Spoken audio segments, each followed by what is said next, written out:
What's happening, Panda Nation? Peter Von Panda here, sitting in my Maserati GranSport, and I want to show you how to remove the clock from the dashboard. Now, one of the problems here is that this clock does not seem to work. It actually will click over, but the time doesn't stay right, and then sometimes it kind of gets stuck, and then it goes and gets a little crazy. And so I actually bought a used clock online, and I will try to transplant it. And I've actually got to try to transplant the guts of it because the used clock, the front face, is actually in worse condition than mine.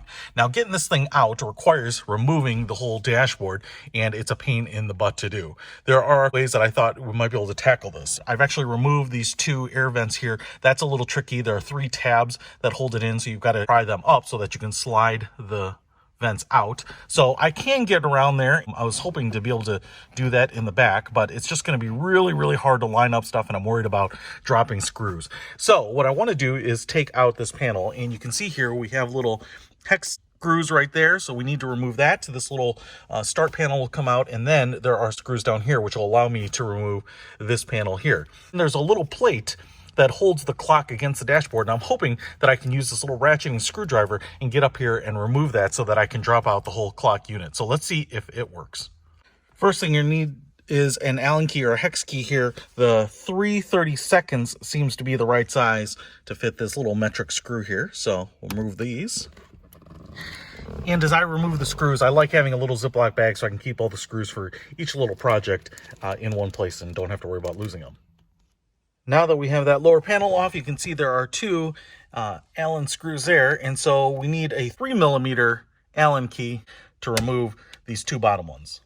And what you might be able to see, there are a couple of pins on each side here that also need to be pulled out. So it might take a little bit of doing, but once you get that, then this panel should slide forward. It may actually be easier to remove the stereo and get that out of the way. And then you can see the cables to the HVAC control, so I think all of those should just be removed so you can remove the panel.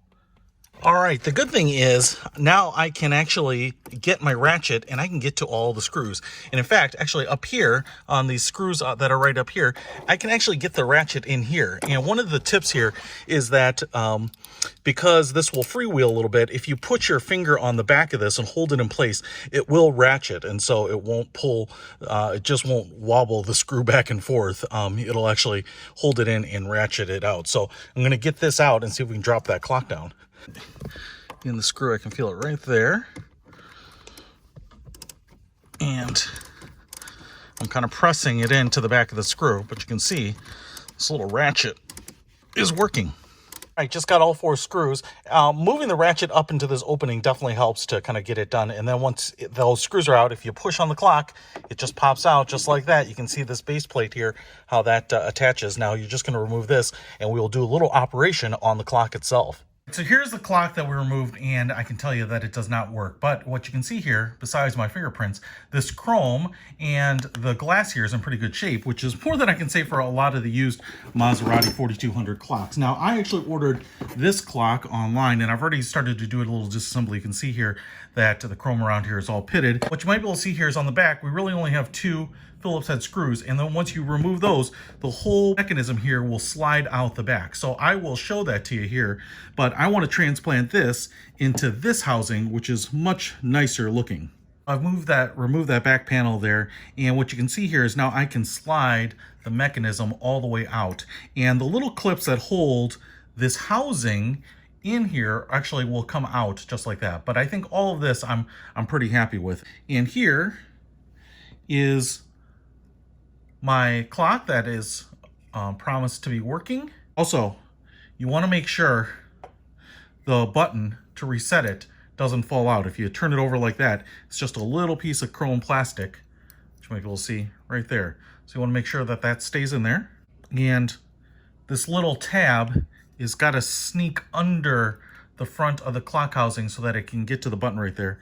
So what I would suggest is kind of sliding it to the back there and then putting the clock face in front of it, and then everything should slide together nice and easily.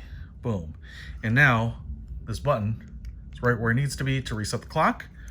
I can take my old backing, put it back on. I can put the screws back in now. Install the backing here. Everything looks good. Button seems to be working, although nothing's going to happen right now. Now, let's go ahead and reverse everything we just did and reinstall it. I think it actually might be a little more tricky to hold the screws in place and get them started and threaded and get this whole thing tightened back down, but we're going to try. All right, I've reversed my ratchet so that it will tighten instead of loosen now. And I have the clock, and I'm going to plug it back in here, and then it should work. Look at that. It's moving. That is a good sign. That is better than my old clock would do. If I would hold this down, you would see the hands just wobble and click and make a lot of racket, but they wouldn't actually move the hands. So I think I have a working clock. Now, I'm just going to go ahead and lift it in the back here, kind of put it back in place. And depending on what cloth or technical cloth you might have, you want to make sure it doesn't bunch up. And then I will put the screws in here and see if we can ratchet this thing back in place. Yeah, baby, I got them all back installed. And like I said, the clock works, which is amazing. I will tell you, without this little ratchet here, I would not be able to do this. And so if you're going to tackle this, pick up this ratchet. It is the right size. This little tack life is great. It's not only just the right size for not hitting anything here and clearing everything that you need, but it's the right thickness, and it comes with the attachments that you need. And like I said, otherwise you would have to take off the dashboard because there's no way to get even a small screwdriver back there. Now, putting everything else back together here is just as simple as reversing everything. I'm going to plug these back in here, push this ball back together, but I'm stoked. I actually was not sure that I was going to be able to do this job, and it was less effort than I actually expected it to be. I probably have this thing done here in an hour and a half or so. So if you want to tackle replacing the clock in your Maserati 4200 or GranSport, I think you can do it. Follow my instructions. Peter Von Panda, out.